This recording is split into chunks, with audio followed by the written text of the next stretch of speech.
Here at the Opinion Show, we don't talk a lot about topics that are outside Northeast Ohio, but when a plane load of innocent people gets shot down in a distant land, we think it's something worth talking about. I'm here today with members of the editorial board of The Plain Dealer and the Northeast Ohio Media Group on the Opinion Show. Betsy Sullivan is our opinion director, Kevin O'Brien, columnist and deputy editorial page editor, and editorial writers Pete Krouse and Chris Evans. So who wants to kick us off on this topic? Talk a little bit about what happened and what our feelings are. Well, I think Betsy is the expert on this. Well, not exactly, but I'm happy to go first. I think we all have actually strong opinions on this, which is one reason why we're all here to share them. I think it's fairly clear that there was no intention of shooting down this civilian plane, but that the fighting has intensified in eastern Ukraine.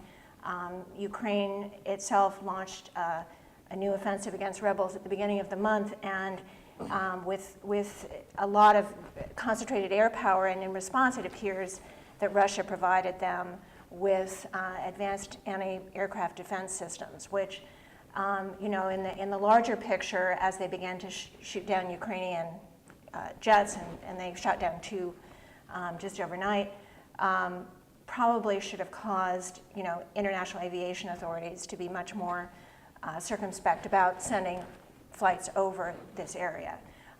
Nonetheless, because this has happened, it's really focused attention on this conflict, and I am hopeful, not just in Russia's intervention and attempts to arm the rebels, but also the fact that there was a ceasefire that Ukraine decided not to extend, and that maybe that there is now enough pressure coming from all sides, both on Putin and Russia, but also on Ukraine itself, to look again, and the rebels, who I think that this incident showed are completely disorganized. They lack cohesive leadership. That's one of the reasons for the chaos at the crash site, that it could essentially bring pressure on all three groups to try to again get back to a diplomatic resolution of this. But at the heart of this, you have a passenger jet at whatever it is, 31,000 feet, that clearly is not a military piece of aircraft, and shot down the innocent lives. When this has happened in the past, the world has expressed incredible outrage and demanded all sorts of reforms, and it just doesn't feel like we're getting there. There's going to be an international investigation, but I think that, at least from what U.S. intelligence suggests, the people who manned these anti-aircraft systems were not very well trained. They had been hastily trained by Russians, according to U.S. intelligence. This is something that actually President Obama revealed in the aftermath. Unlike the Korean Airlines jet, which was shot down by highly trained Russian military, who should have recognized, because they're very distinctive, the different profile of a civilian aircraft. Well, that was shot down by fighter jets too. Yeah, by an aircraft. Right. But I still think Putin needs to own this. I mean, clearly American intelligence has shown that these missile launchers came from Russia into the Ukraine, and his refusal to accept responsibility, to acknowledge it, and to apologize, and to make sure that the survivors get access to the people who were killed in the plane. I mean, some of the bodies have been returned to the Netherlands today, but there's still bodies out there, and they're exposed to the heat and animals, and it's a horrible, horrible situation. Yeah, well, what's in it for Putin to do that? I mean, to own it. That there is no logical reason for him to step up and say, oh yeah, we provided them this. They're going to deny everything because that's what they do. I know, the difference between, you mentioned the KAL-007 flight during the Reagan administration. The difference I see today between the world then and the world now is Russia couldn't just do things and just blow it off. I mean, we had solid evidence right from the get-go that in that incident that the two Russian fighter jets were scrambled. They went up, they had a look at the thing, they flew along with it for 7 or 8 minutes, and then they shot it down, knowing exactly what it was.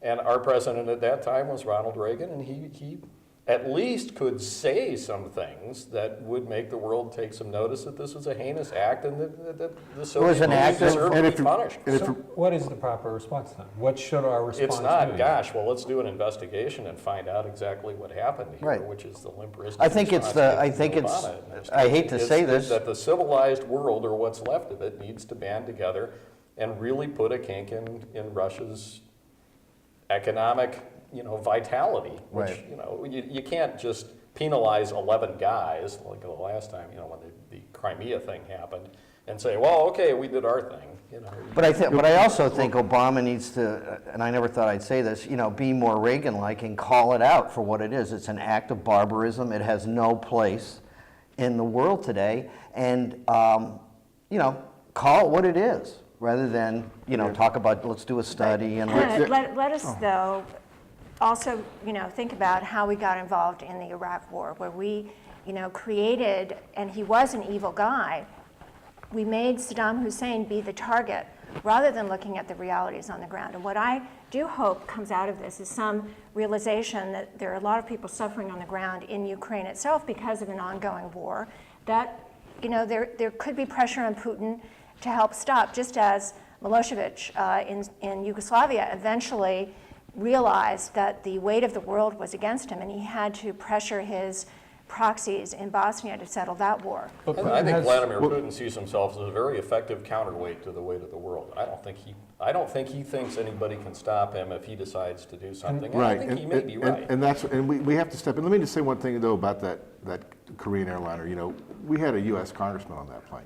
There was, that was a little different situation too. We had a little more at stake in that plane being shot down. There was one American that was on this plane that was just shot down over Ukraine. Now, in my mind, that shouldn't matter. It was lives that were lost.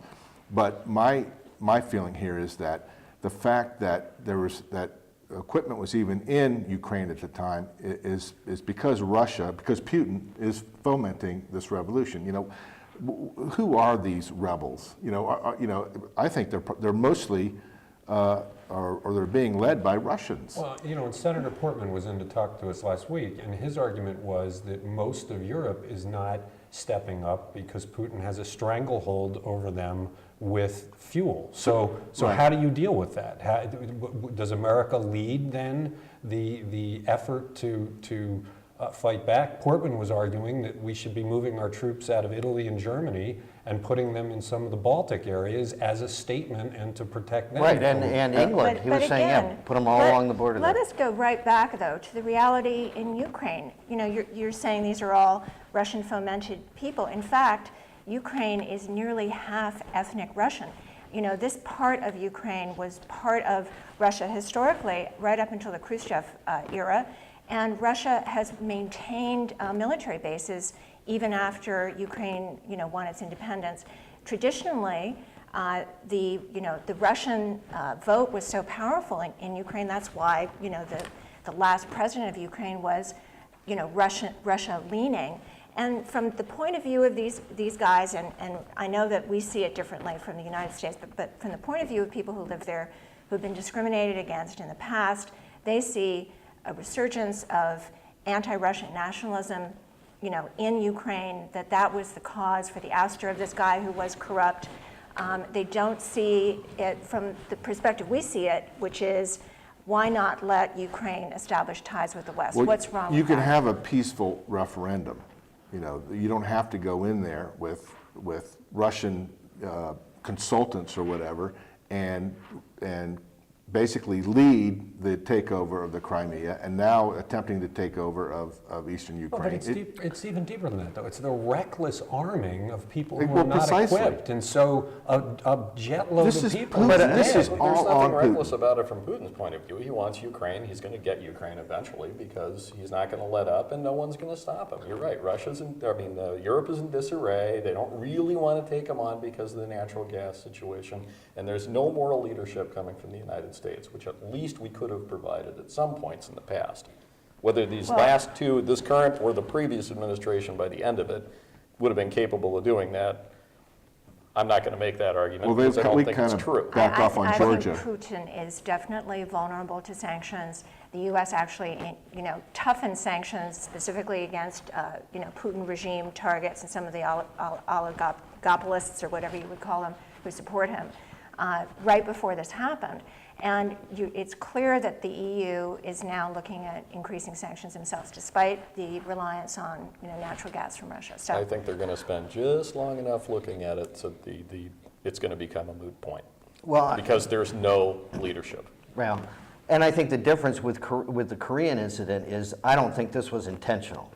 I don't think they intentionally targeted No, a probably not. passenger No, but plane. it's But reckless. Right, It's absolutely, it's yeah, just right. as dangerous Right. if you put these high-tech weapons into the hands of people who don't know how to use them, and then they use them. well, they Right. do know how to use them because they're effectively Yeah, shooting down they- planes. They know how to use and them that in worked one that way. time. They're shooting what- at things what they're- this really hitting reminds- things they're aiming at.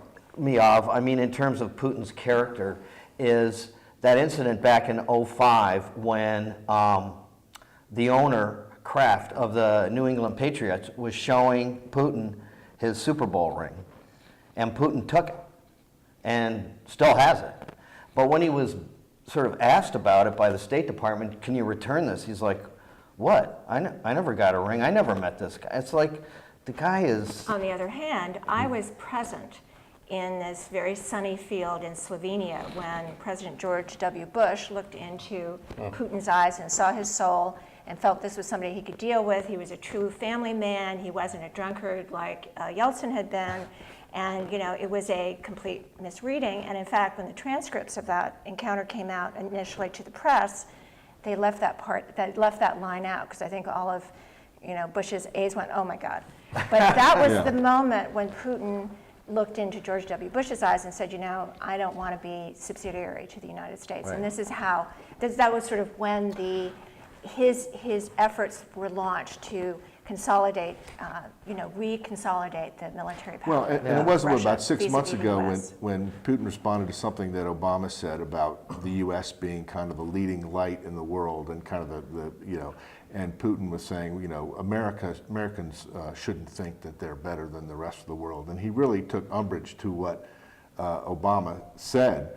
And what I think Americans truly believe that we do have a way that should be inspirational to the rest of the world, but Putin doesn't see it that way. He just he sees it as an egomaniac who wants Russia to be on top, and he doesn't care how it gets there.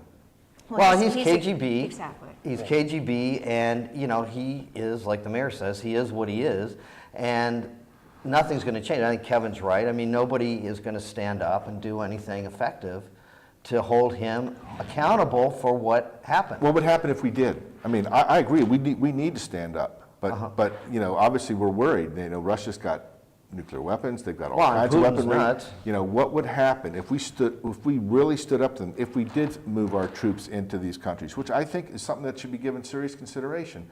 Yeah. How would Putin respond? Would he back down like a playground bully, No. or would he charge ahead? I think this is very much misreading him. I think he is very susceptible to economic pressure because, he realizes, one of the reasons we won the Cold War was because Russia's, Soviet Union's economy was in shambles, and they simply could not, compete with us on any level. So Putin understands that the job number one for him is his economy. That's actually what his near and broad obsession with Ukraine is all about. It's economic. It is also strategic. The one red line I think for Putin would be not losing his Black Sea Fleet, which requires holding on to Crimea. But I think that he doesn't really care about the rest of eastern Ukraine. If you read today's stories, you see that Ukraine has intensified its offensive against rebels. It's closing in on their strongholds. It's also trying to seal off the border. That puts, they could actually resolve this situation on their own. Well, that would be terrific if that happened. But as far as the Russian fleet goes, there was never any danger of Russia losing its base there at the tip of Crimea, was there? No one was talking about No. booting. This is all pretext. Yeah. He simply wants Ukraine. He's going to want other former satellites too. Nobody's going to stop him. He's going to reform the old Soviet satellite system, the Russian Federation, all of that stuff. It's all going to happen. No one's going to do anything about it. Nobody's going to move a single soldier anywhere. Well, Because maybe- we're just not into that. Again, We don't again, really you know, care. we tend to go off, our foreign policy tends to go off driven by extreme emotions. In this case, all I'm saying is let's clearly look at where Putin's red lines are. And I think the economy and maintaining his Black Sea fleet is it. And I think that he will let, Eastern Ukraine go. I think, well, maybe we should focus on getting back the 2005 Super Bowl ring. All right, we got to stop it here. Our foreign policy. As we said at the beginning, very Barack strong Obama's opinions on Twitter this. feed. We've talked a good bit about Ronald Reagan. There'll be a link along with this video to the speech Ronald Reagan gave after the Korean airliner was shot down. Thanks for watching. We'll see you next time.